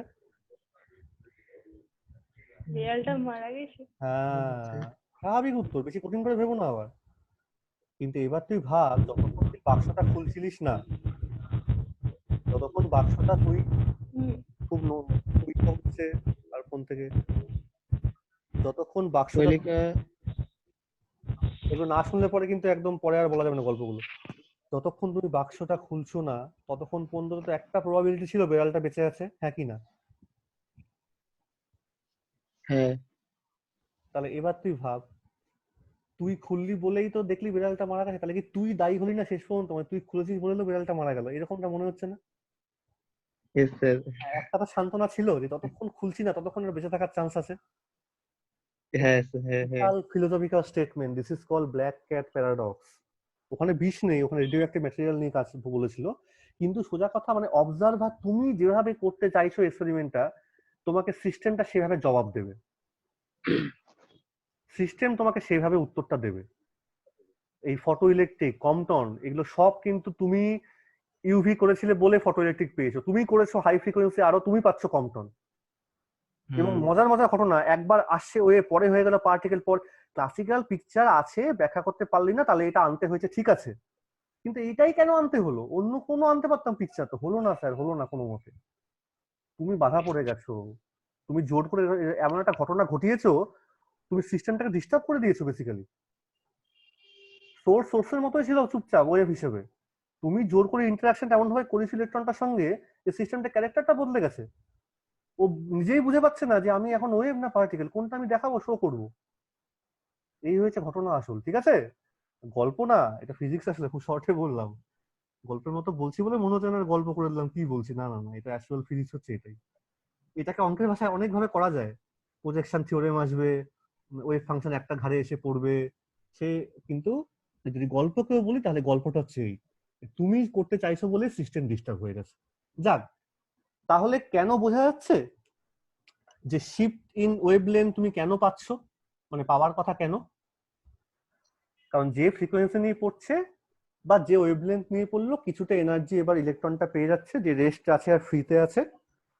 যদি পেয়ে যায় তাহলে যে রেডিয়েশনটুকু বেঁচে থাকলো স্ক্যাটার্ড হয়ে বাইরে বেরিয়ে আসবে, তার ফ্রিকোয়েন্সি ওয়েভলেন্থ চেঞ্জ হবে। আর তুমি সেটা ডিটেক্ট করেছো, দু রকম রেডিয়েশন পেয়েছো। মানে দু রকম রেডিয়েশন বলবো মানে, একটা তো ইনসিডেন্ট, কিছুটা তো রেডিয়েশন এমনি বেরোবেই, সবাই তো কলিশনের মধ্যে যাবে না, তুমি সেটাও পাবে আর সঙ্গে সঙ্গে শিফটিংটাও পাবে বেসিক্যালি। তাহলে কোশ্চেনটা এখানে এবার থেকে যাবে যে অ্যাঙ্গুলার ডিপেন্ডেন্সিটা তাহলে কি করে আসলো, কত অ্যাঙ্গেলে কতটা হবে সেটা তুমি কি করে বুঝতে পারছো? নেক্সট কোশ্চেনটা এটা। আর 135-এর পরে বা তুমি কেন আমরা করলাম না ডিভাই, আর জিরোতে গেলে ওরকম পিকচার কেন? জিরোতে গেলে কি সত্যি সত্যি এই চেঞ্জটা আমি বুঝতে পারবো না, বা কিছু হচ্ছে না, কি হচ্ছে ওখানটা ঘটনাটা? এইটা করতে গেলে পরে তখন লোকজন এটা বললো যে তাহলে আমাকে এবার ডিটেল ম্যাথামেটিক্যাল অ্যানালাইসিস করতে হবে। কিসে analysis? Simply photon electron collision, এইটাকে এবার একটু অঙ্ক দিয়ে অ্যানালাইসিস করতে হবে। এবার কলিশন যখন অ্যানালাইসিস তুমি করছো, কলিশন অ্যানালাইসিস করা মানেই তুমি বেসিক্যালি কি বার করছো? তুমি কিন্তু এনার্জি মোমেন্টাম রিলেশনটাকে তোমাকে অ্যাপ্লাই করতে হবে। যে কোনো সংঘর্ষ, যে কোনো কলিশন মানে হচ্ছে তাই, apply the conservation law of elastic collision ভাবছো, apply the conservation law of linear momentum, apply the conservation law of energy. এবার সেটা বার করতে গেলে আমাকে একটু তোমার, জানি না ফার্স্ট সেমে তো নিশ্চয়ই পড়েছো তোমরা, রিলেটিভিটি পড়েছো তো, স্পেশাল থিওরি পড়া হয়েছে? হ্যাঁ স্যার। যদি পড়া হ্যাঁ হয়ে স্যার পড়েছিলাম। তাহলে তুমি নিশ্চয়ই এটা জানো যে energy of A particle which is moving with a velocity v is nothing but this. বুঝতে পারছি। মনে আছে নিশ্চয়ই এটা? হ্যাঁ। আচ্ছা, এবার তুমি ভাবো, আমি এবার একটা কাজ করার চেষ্টা করছি, আমি ফোটনটাকে লেখার চেষ্টা করছি কিভাবে। আমি একটু ভি লিখবো না, সরি, এটা তো আমি ভেলোসিটি লিখে দিয়েছি, মোমেন্টাম লিখে দিয়েছি। Energy of A particle, rest থাকলে পরে হতো শুধুমাত্র m0c², আর যদি মুভিং করে তাহলে m0c²/√1 - v²/c²। তার মানে m0টাকে আমরা কি বললি, এটাকে কি মাস বলা হয়? এটাকে বলা হয় rest mass. That means the mass of the particle when the velocity is 0, it is at rest. কারণ এটা এক্সপেরিমেন্ট করে লোকে দেখেছিল যে স্পেশাল থিওরিতে কোনো একটা জিনিস মোশনে থাকলে পরেই মাস আর এনার্জিটা না সেখানে এক্সচেঞ্জ হওয়া শুরু করে, অর্থাৎ মাস আর এনার্জি ওখানে আলাদা ব্যাপার না, সেম ব্যাপার। যেগুলো অনেক ফিশন ফিউশন বা বিভিন্ন জায়গাতে এগুলো ইউজ করা হয় এইসব কনসেপ্ট গুলো। হাই মাস থেকে এনার্জি পাওয়া যায়, হাই এনার্জি থেকে আবার নতুন মাস তৈরি হচ্ছে। অবাক হওয়ার কোনো ব্যাপার নেই, আজকাল এটা establish fact. So if this is the relation, এবার তুমি ভাবো যে তোমার কাছে এবার পার্টিকেলটা হচ্ছে ফোটন, ফোটনটাকে তুমি পার্টিকেল হিসেবেই বলছো ফর দ্য কলিশন পারপাস। ফোটনের ভেলোসিটি কত? লাইটের ভেলোসিটি। তাহলে সি, তাহলে ভি ইকুয়াল টু সি হয়ে গেল। হ্যাঁ, তা তুমি যদি এখানে ভি এর জায়গায় সি বসিয়ে দাও, তাহলে ই কত হচ্ছে? কিন্তু হ্যাঁ, কত হচ্ছে বল? ইটা আনডিফাইন, মানে জিরো কোথায় গেল? আনডিফাইন্ড হ্যাঁ, সরি। মানে একটা হিউজ ভ্যালু, আনডিফাইন্ড ভ্যালু হয়ে গেল। কিন্তু আবার হ্যাঁ। এটাও সত্যি, ফোটনটা তো আসলে উৎপত্তি হচ্ছে from the radiation, so its energy is a finite one and that is equal to H nu. এটা তো সত্যি কথা, এটা এটা তো এই প্রপোজিশন প্রথমেই পাওয়া গেছে, আর এটা দিয়ে তো প্রুভ হয়ে গেছে ব্ল্যাক বডি রেডিয়েশন আর ফটো ইলেকট্রিক এফেক্ট। আবার এটাও সত্যি যে ইলেকট্রোম্যাগনেটিক রেডিয়েশন মানেও ফোটন, যেভাবে মুভ করবে তার ভেলোসিটি তো আছে মুভমেন্টের, তার সেটা আবার সি। এই দুটোকে যদি একই সঙ্গে স্যাটিসফাই করতে হয়, যে E equal to H new থাকতে হবে, আবার ভি ইকুয়াল টু সিও থাকতে হবে। তা দেখো এই ইকুয়েশনটার মধ্যে সি স্কোয়ার ভি সি, মানে ভিটা তো এখন সি হয়ে গেছে, বা সবই জিনিস কনস্ট্যান্ট হয়ে গেল, একমাত্র তোমার হাতে পড়ে আছে কন্ট্রোলিং ফ্যাক্টরটা হচ্ছে মাস, তাই তো? বুঝতে পারছিস হাতে কি পড়ে আছে? মাস। মাস। এইবার লোকে ভাবলো সেট, জাস্ট অঙ্কের মতো করে বলছি, সেট এটাকে তুমি জিরো করে দাও। এটাকে জিরো করলে পরে এবার কি হবে দেখো তো। তাহলে ওপরে তুমি একটা জিরো পাচ্ছ, নিচে আছে তুমি ভি এর জায়গায় সি বসালে কি পাচ্ছ? 0/, ঠিক আছে? তাই তো পাচ্ছিস? হ্যাঁ, আচ্ছা, 0/0 এটা কি জিনিস বলতে পারবি?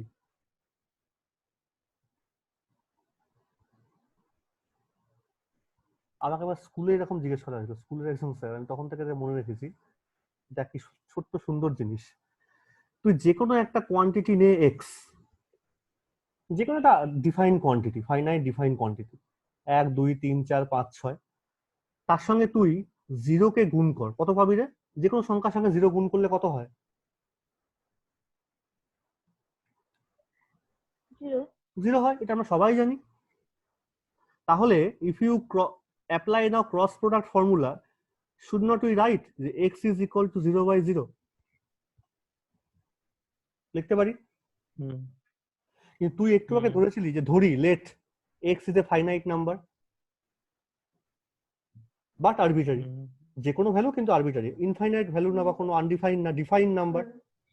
তার মানে আমি প্রুভ করে দিলাম এক লাইনের মধ্যে 0/0 মানে কত হচ্ছে? একটা ডিফাইন নাম্বার।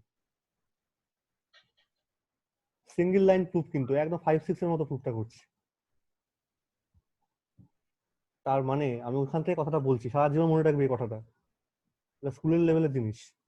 0/0 তোমার যদি এখানে হয়ে যায়, তুমি কারণ তুমি ভিটাকে সি বসাচ্ছ আর এন জিরোটাকে জোর করে জিরো বসাচ্ছ, তাহলে এই 0/0 নাও বিকামস দ্য এনার্জি। তার মানে এটা কিন্তু আর আনডিফাইন থাকলো না, this energy now becomes define. হ্যাঁ, কত ভ্যালু বলতে পারছি না, ডিফাইন। এইবার লোকে বলে আরে প্ল্যাঙ্ক তো আছেই বলার জন্য, প্ল্যাঙ্ক বা আইনস্টাইন তো বলেই দিয়েছে ডিফাইন তো বটে and that is equal to H nu. তার মানে এখানে কোনো প্রবলেম হবে না, but you that means you can definitely choose the rest mass of photon m0 as 0। এটার মধ্যে কোনো ভুল নেই আর, ঠিক আছে? Photon which has a definite energy value E equal to h nu corresponding to the corresponding radiation that should have rest mass value 0। তাহলে এবার থেকে ফোটনটাকে আমি পার্টিকেল বলবো, কিন্তু এমন পার্টিকেল, এই প্রুফটা অনেক ভাবে করা যায়, আমি খুব সহজভাবে এখন বলছি। এরপর যখন গ্রুপ ভেলোসিটি ফেজ ভেলোসিটি বলবো তখন অন্যভাবে দেখিয়ে দেবো আবার। তাহলে ফোটন পিকচারে ফোটনকে যদি তুমি পার্টিকেল বলো, এমনই এটা পার্টিকেল, বেসিক্যালি এটা একটা কনসেপ্ট, আসলে তো পার্টিকেল নয়, এটা কনসেপ্ট। এটা পার্টিকেল লাইক বিহেভিয়ারটা পার্টিকেলের মতো, আসলে ওরকম না। মানে তুই ভাব যে আজকাল কিছু বাচ্চাদের গেম পাওয়া যায় না, সেখানে একটা কুকুর বা বিড়ালও কথা বলছে, বা যে কোনো ধরো টম অ্যান্ড জেরিতে, হ্যাঁ, টম কথা বলছে, জেরি কথা বলছে। হ্যাঁ, বা আগে ছোটবেলায় আমি দেখতাম যখন ডাক টেলস হতো, তোরা দেখিসনি হয়তো ওগুলো, টেল স্পিন, এগুলো কার্টুন যখন ছোটবেলায় দেখতাম, তখন কথা বলছে সবাই। তারা তো জন্তু জানোয়ার, but they are behaving like human, একদম সেম থিং। বিহেভিয়ারটা কিরকম হচ্ছে? অ্যাকচুয়ালি রেডিয়েশন বিহেভিয়ারটা পার্টিকেলের মতো, কিন্তু পার্টিকেল বললে মাস বলতে হবে, সেটা আবার গন্ডগোলের জায়গা। তাই একমাত্র এখানে তোমাকে এবার থেকে জানতে হবে, বলতে হবে, photon in the particle domain, photon is a particle of zero rest mass. Normal অবস্থায়, অর্থাৎ যখন চুপচাপ বসে আছে, তার মানে ফোটন মুভ করছে না, তার মানে রেডিয়েশন হচ্ছে না। যেখানে রেডিয়েশন হচ্ছেই না, সেখানে ফোটনের কনসেপ্টটাই তার মানে নেই। ঠিক আছে? তুমি সেখানে ভাবতে পারো না ফোটনটাকে নিয়ে, ভাবার দরকারই তো তোমার নেই, আসলে ভাবতে যাবে কেন? যখন তোমার ইন্টারাকশন নিয়ে ভাবতে যাবো না আমি, তাহলে যখন ইন্টারাকশনটা আছে তখন তোমাকে মাসটাকে জিরো করতে হবে, আর উপায় নেই। তাহলে ই ইকুয়াল টু এইচ নিউ যদি হয়, তাহলে রেস্ট মাসটা জিরো। এবার আর একটা ইকুয়েশন দেখো, এটা তোমরা পড়েছো স্পেশাল থিওরিতে। সেটা কি বলছে না, energy of A particle of with, আমি যেহেতু এনার্জি মোমেন্টাম রিলেশনটা পড়বো, তাহলে আমাকে তো মোমেন্টাম নিয়েও কথা বলতে হবে। এই ইকুয়েশনটা মনে আছে? বা ভেরি গুড। আচ্ছা, এটা বলতে পারবি, তুই তো ই স্কোয়ার পেয়েছিলি, এটা অন্য টপিকে কোশ্চেন জিজ্ঞেস করছি। যদি শুধু ই বলিস, তাহলে একটা রুট ওভার চলে আসবে তো? হ্যাঁ, রুট ওভার তো প্লাস মাইনাস সাইন থাকে। কোনদিন ভেবেছিস যে মাইনাস সাইন হলে পরে কি হতো? এখন থেকে ভাবার চেষ্টা করো এগুলো, ঠিক আছে? আমি কোশ্চেন গুলো বলে দিয়েছি, ভাববে নিজেরা একটু যে ই মাইনাসের কোনো সিগনিফিকেন্সটা কি তাহলে এখানটা। এনিওয়ে, আবার ফিরে এসো এর মধ্যে। কোশ্চেনটা বোঝা গেছে তো? ভাববে। এবার এসো, এবার তুমি কি করছো, ফোটনটাকে তুমি অলরেডি এস্টাবলিশ করেছো যে এটা এই পার্টটা জিরো হয়ে গেছে, এম জিরোটাকে জিরো মুভ করছে। তা তুমি এখানে বলতেই পারো যে ফোটনটার মোমেন্টামটা হচ্ছে ই বাই সি। আমি প্লাস সাইন নিয়ে খাচ্ছি, মাইনাস সাইন নিয়ে করছি না। কোশ্চেনটা রাখলাম যে মাইনাস সাইন নিয়ে করলে কি কি হতো, সেটা কি জিনিস। নাও এইবার যদি তুমি আবার এখানে ই এর জায়গায় এইচ নিউ বসিয়ে দাও, তাহলে মোমেন্টামটা কত পেলে? এইচ নিউ হয়েছে। হ্যাঁ, তো a photon which is a bundle type character of the corresponding radiation যার ফ্রিকোয়েন্সি নিউ, সেই ফোটনটার মোমেন্টাম হবে এইচ নিউ বাই সি, তার এনার্জিটা হবে হচ্ছে এইচ নিউ। আবার যদি তুমি এটাকে ল্যামডার টার্মসে করো, তাহলে কত পাবে? C equal to nu lambda, so H by lambda. তাহলে কি সুন্দর ব্যাপারটা দেখো, কি সুন্দর ব্যাপার যে দুটো জিনিস কি করে সব মিলিয়ে মিশিয়ে দিল আইনস্টাইন আর এরা মিলে। পার্টিকেল নেচার বলতে তোমার লাগে সবসময় দুটো কোয়ান্টিটি, মনে রাখতে হবে। এই দুটো জিনিস হচ্ছে পার্টিকেলকে চেনায়, যে সে মানুষ নাকি, ঠিক আছে? আর দুটো পার্টিকেল ওয়েভকে চেনাবে দুটো জিনিস, কি কি বলতো? অনেকবার বলেছি এগুলো। ফ্রিকোয়েন্সি হ্যাঁ, আর ওয়েভলেন্থ। এখন কি সুন্দর মজার কথা, এটা হয়ে গেল এর সঙ্গে রিলেটেড, এ হয়ে গেল এর সঙ্গে রিলেটেড। ব্রিজিং গ্যাপটাকে প্ল্যাঙ্কস কনস্ট্যান্ট। কনস্ট্যান্ট। অদ্ভুত ব্যাপার, অদ্ভুত ব্যাপার এটা একটা। ডিবগলি এখন আসেনি, আমি ফোটনের মধ্যে ঠিক আছে মেনে নিচ্ছি, কিন্তু পার্টিকেল ওয়েভকে কানেক্ট করছে একটাই জিনিস, প্ল্যাঙ্কস কনস্ট্যান্ট। ঠিক আছে? আস্তে আস্তে এবার এত কিছু পড়ে নেওয়ার পর ফোটনের যখন এই গল্পগুলো সবাই সব বলে খুলে দিল, আমাকে এখনো দেখতে হবে যে অ্যাঙ্গুলার ডিপেন্ডেন্সিটা কি করে আসছে, কারণ পুরোপুরি এক্সপেরিমেন্টটাকে এস্টাবলিশ করতে হয়, না তো আর পড়াটা পুরো হয় না। তাহলে আমরা এখানে এবার এনার্জি মোমেন্টাম কনজারভেশন ল ইউজ করব। আশা করি তোমরা বাড়িতে অনেকবার করেছো, খুব একটা কঠিনও না এটা। তাহলে ছবিটা কি করে আঁকবো? ছবিটা হচ্ছে, প্রথমে আমার এই ফিগারটা আছে, আমি এখানে ধরো ওই ইলেকট্রনটা, একটা ইলেকট্রনকে নিয়ে কাজ করব, রেস্ট বা ফ্রিতে বসে আছে। অনেকগুলোকে নিয়েও কাজ করা যায়, অনেকগুলোকে নিয়ে কাজ করলে পরে সামেশন দিয়ে করতে হবে, রেজাল্টটা একই পাবো, কিন্তু ইন্টেন্সিটি তখন কম পাবো। কিন্তু আমি সহজেই ধরে নিচ্ছি একটা নিয়ে কাজটা করবো। আমি দেখো দুখানা ছবি কিন্তু আঁকছি, অ্যাজ এ পার্টিকেলও ভাবছি আর ওয়েভও ভাবছি এটাকে। তার মানে এনার্জি যদি পার্টিকেল ভাবি, তাহলে এনার্জি আর পি নিয়ে পড়ছে, আর যদি ওয়েভ তুমি ভাবো, তাহলে নিউ আর ল্যামডা নিয়ে পড়ছে। পড়ার পর কিন্তু এবার পার্টিকেল আর কিন্তু ওয়েভ ফ্রেম নেই, মানে ধাক্কাটা যেই মারবে তখনই পার্টিকেলের মতো। ইন্টারাকশন হলে পরে সে চেঞ্জ, ইন্টারাকশনের সময়। এটাকে ধরে নাও এক্স অ্যাক্সিস, এটাকে ধরে নাও ওয়াই অ্যাক্সিস।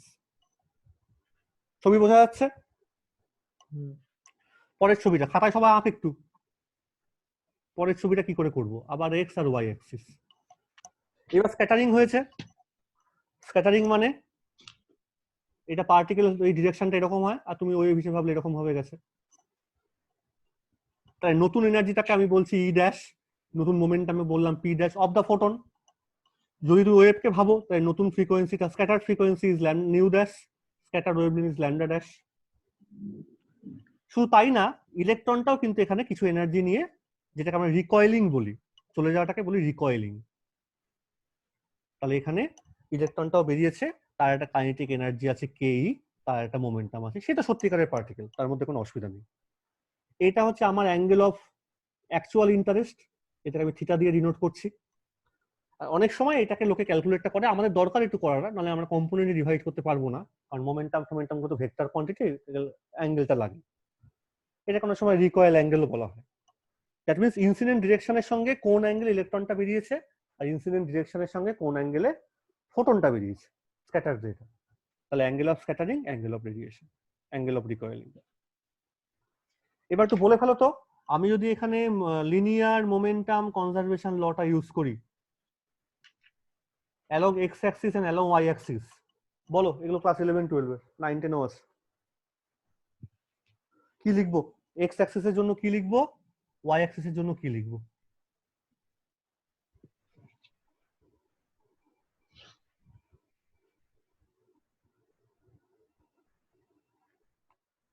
কার কার লিখছি? ফোটনের ইলেকট্রনের লিখছি তো। ইলেকট্রনটা তো প্রথমে রেস্টে বসছিল, মানে আমি বাঁ দিকে লিখবো ইনিশিয়াল কেস, ডান দিকে লিখবো ফাইনাল কেস গুলো। হ্যাঁ, তাহলে ইনিশিয়ালি তো ফোটনটা এসে পড়ছে পি মোমেন্টাম নিয়ে এক্স অ্যাক্সিসের দিকে, ও তো এইভাবে ডিরেকশনটায় পড়ছে। ইলেকট্রনটার কোনো মোমেন্টাম আছে? সে তো ফ্রিতে রেস্টে বসে আছে, তাহলে জিরো। হুম। ইকুয়াল টু কি লিখবো? এবার এই ছবিটা এসো, কোন কম্পোনেন্টটা নেবো অ্যালং দ্য এক্স অ্যাক্সিস, তাহলে কত হবে? পি ড্যাশ কি লিখবো, কোন কম্পোনেন্ট? cos theta হ্যাঁ লিখে ফেল, এই তো খুলছে মুখ এবার, পি ড্যাশ কস থিটা। আর বল ইলেকট্রনটা কি লিখবো? এটা cos theta। হ্যাঁ, কিন্তু পিই লিখবো, পিই কস থিটা। হ্যাঁ, এই কস থিটা কেন? কিন্তু phi ফাই অ্যাঙ্গেলটা, হ্যাঁ কস ফাই। বোঝা গেল? হ্যাঁ, ওয়াই অ্যাক্সিসটা বল এবার।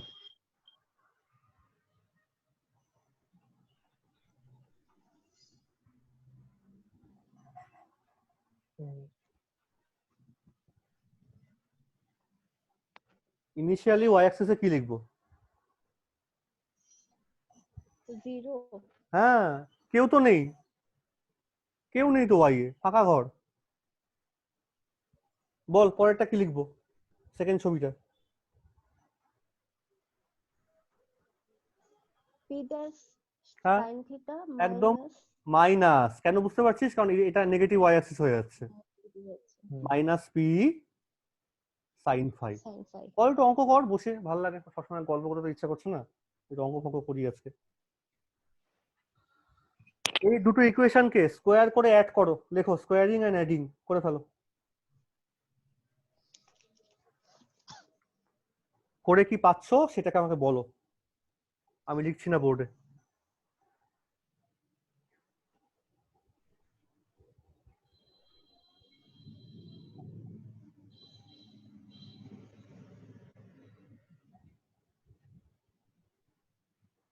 আজকে তো অনেকক্ষণ টাইম দিচ্ছে না, 40 মিনিট ওভার হয়ে গেল, তাও চলছে এটা বাবা।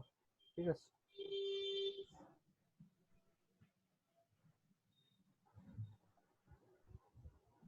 স্কোয়ারিং এন্ড অ্যাডিং কি পাচ্ছো? ওই cos square plus sine square গুলো সব 1 to 1 হয়ে যাবে, এগুলো ইউজ করে আর কি।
কিছু পেয়েছিস? হ্যাঁ sir, ball. p square equals to p dash square plus p dash square. Plus 2p dash pe cos theta plus phi। হ্যাঁ প্রথমটাকে যদি তুই স্কোয়ার করিস, মানে আমি বলছিলাম কিন্তু দুটো প্রথম ইকুয়েশনটাকে স্কোয়ার করবি, এক্স এর ইকুয়েশনটা নিচেরটাকে স্কোয়ার করেছিস, করে তারপর অ্যাড করছিস হ্যাঁ তো? হ্যাঁ আচ্ছা, ফাই এর টার্মটা কিন্তু বাদ চলে যাবে রে শেষ পর্যন্ত, ফাই থাকবে না, মানে ফাইটাকে এলিমিনেট হয়ে যাবে এখান থেকে। আবার দেখ ইকুয়েশনটা ভালো করে, cos square phi plus sine square phi তো 1 হয়ে যাবে।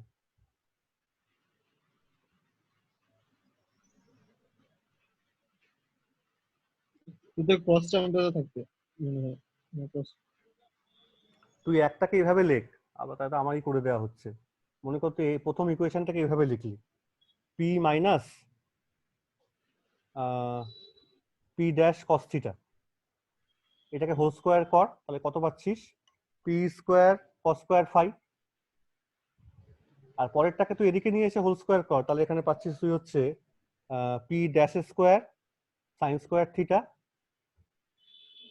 এখানে P square sine square phi. এবার দুটোকে অ্যাড করে দেখ, সোজা হচ্ছে না ব্যাপারটা? তাহলে কিন্তু ফাই টার্মটা থাকবে না। মানে পরীক্ষায় এটাই মনে রাখবে যে ফাইকে প্রথমে এনেও ফাইটাকে আবার তাড়াতে হবে, এটা হচ্ছে আসল কাজ আমার। কিন্তু ফাইকে তোমাকে আনতেই হবে প্রথমে স্টার্টিং পয়েন্টে। যাক, এটা যদি হয়, আমি ছবিটা আশা করছি সবার আছে, আমি ছবিটা একটু মুছেই দিলাম, না তো বোর্ডে আঁটবে না। আমি লিখছি ইকুয়েশনটাকে ঠিকঠাক করে, অ্যাড স্কোয়ারিং করে অ্যাড করার পর কি পাচ্ছি। ইকুয়েশনটাকে পেলাম হচ্ছে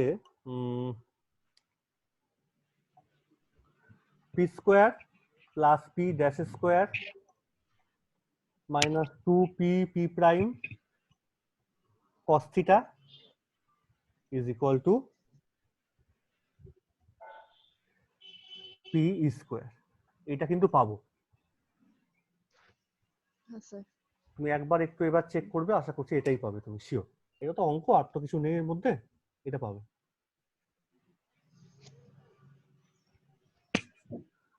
তাহলে এবার সেকেন্ড কাজটা এবার দেখি এনার্জি কনজারভেশনটা নিয়ে। আমি একটু আগে বললাম দেখ, এনার্জি কনজারভেশন তার স্কেলার কোয়ান্টিটি, এনার্জির মধ্যে তো কোনো কম্পোনেন্ট নেই, তাহলে খুব সোজাভাবে এটা লেখাই যায় যে যে এনার্জিটা পড়ছে আর যে এনার্জিটুকু নিয়ে ফোটনটা বেরোচ্ছে, সেই গ্যাপে যেটুকু এনার্জি লস হচ্ছে সেটাই তো ইলেকট্রনটা পাবে না। এটা কি সত্যি কিনা বল? এটাই প্রথমেই বলছিলাম কথাগুলো লজিকটা দিয়ে, যে একদম বলের সঙ্গে বল যেমন ধাক্কা হয়, আমি ধরে নিচ্ছি ইলাস্টিক কলিশন, কোনো লস এমনি হয়নি, এটা এইগুলো সব ধরে নেওয়া হয়েছিল। ইনইলাস্টিক হলে পরে বা পার্শিয়াল ইলাস্টিক হলে পরে লস অফ এনার্জি হয়, আমি লস না ধরেই ধরছি। যদি লস না হয়ে থাকে তাহলে incident energy minus the final energy that should be equal to the kinetic energy gain by the electron. এইবার তুমি জানো যে E equal to P into C, একটু আগে আমরা সব দেখলাম এই ইকুয়েশন গুলো ফর দ্য ফোটন কেস, আর এটা হবে পি ড্যাশ সি। তাই তুমি বলতে পারছো এখানে সি কমন নিলে পরে কি পাচ্ছ? P minus P dash is equal to K. হাতে লিখে লিখে কর। আবার ফর দ্য ইলেকট্রন আমি সেই এনার্জি মোমেন্টাম রিলেশনটাকে যদি লিখি, ই স্কোয়ার ইকুয়াল টু কত? P square C square plus M zero E square C to the power 4। এটা বেসিক, কারণ যা হচ্ছে এখানে খুব হাই স্পিডের ভেতরে তো রিলেটিভিস্টিক এফেক্ট নিয়ে সবাই ঘোরাঘুরি করে অ্যাটমের মধ্যে, তাই আমাকে এটাকে ধরতেই হবে।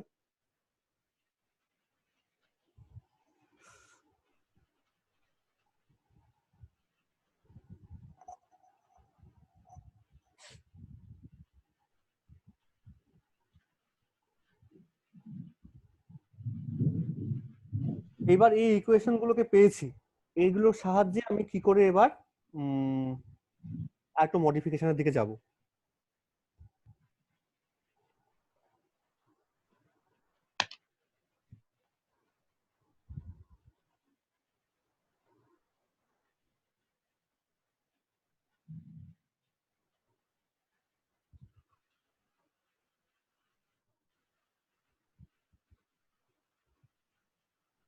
বলো এর পরের স্টেপে কি করতে পারি?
বল এবার কি করে এগোবো? এবার তোরা হেল্প কর।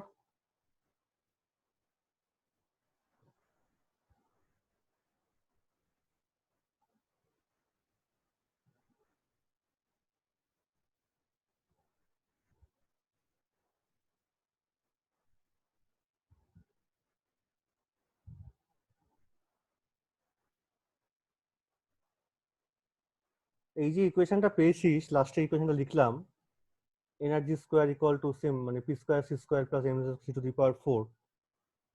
তাহলে এখন এই টোটাল এনার্জিটার মধ্যে তো আমি লিখে দিতে পারি, কি লিখতে পারি?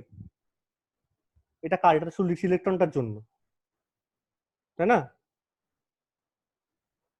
যে কোনো রিলেটিভিস্টিক পার্টিকেলের এনার্জি কটা পার্ট থাকে? তো এসটিআর পড়েছিস। যে কোনো পার্টিকেল রিলেটিভিস্টিক পার্ট কটা থাকে? শুনতে পাচ্ছিস তো? Hello,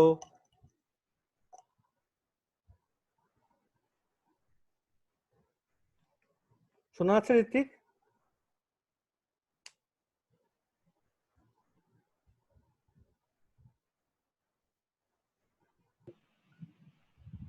hello.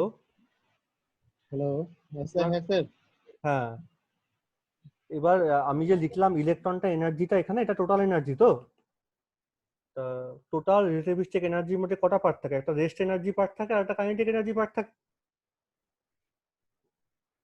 হ্যাঁ, তার মানে তুমি এই ইকুয়েশনটাকে এবার লিখতে পারো এই ইলেকট্রনটার জন্য, যে দিস ইজ নাথিং বাট কেই, আর rest mass energy of the electron is m0e C square, M C square যেটা বলি আমরা নর্মালি, তার whole square equal to this P square C square plus m0e square C to the power 4। এবার এটাকে square করো। স্কোয়ারটাকে তুমি যদি ভাগ করে ভেঙে দাও তাহলে কি পাচ্ছ?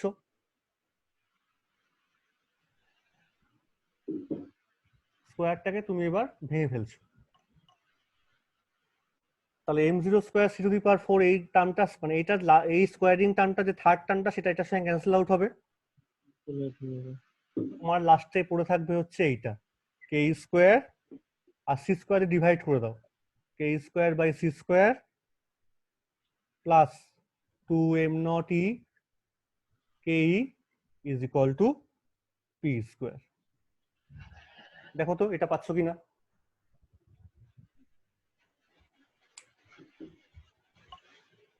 জাস্ট স্কোয়ারটাকে ভেঙে ফেলো, ভেঙে ফেলার পর বাঁ দিকে একটা একটা টার্ম ক্যান্সেল আউট হবে আর সি স্কোয়ার ডিভাইড করে দাও।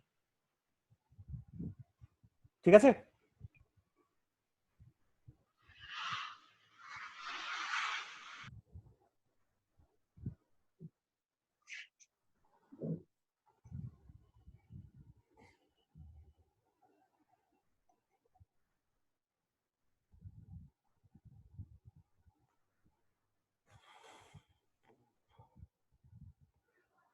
আচ্ছা, এইবার তুমি দেখো যে কেই মানে কত?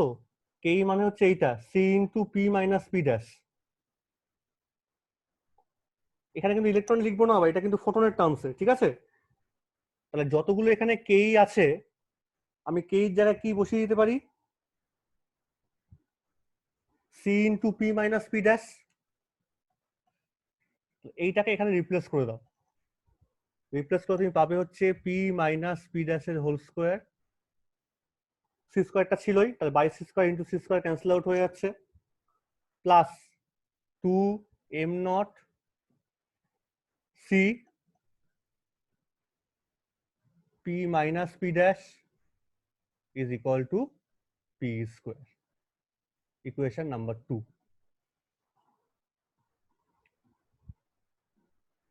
যেখানে যেখানে E আছে E ফর ইলেকট্রন, যেখানে E থাকবে না সেগুলো ফর photons.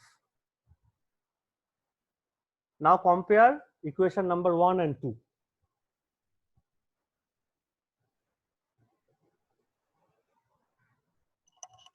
শোনা যাচ্ছে?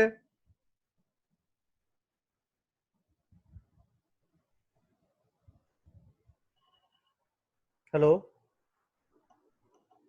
হ্যাঁ স্যার, নেটওয়ার্ক বাজে হচ্ছে, ঝড় হচ্ছে তো। ওদিকে? হ্যাঁ, ও, তাহলে কি ক্লোজ করব?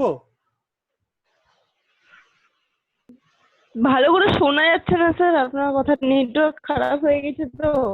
আচ্ছা, তাহলে ঠিক আছে, আমি আপাতত এখানে এ অবধি করে নিই, ক্যালকুলেশনটা বাড়িতে একবার করো, করে find the expression of delta lambda, find. ঠিক আছে, আমি পরে আবার জয়েন করবো। ক্লোজ Yes, করে sir. দাও, ক্লোজ করে দাও।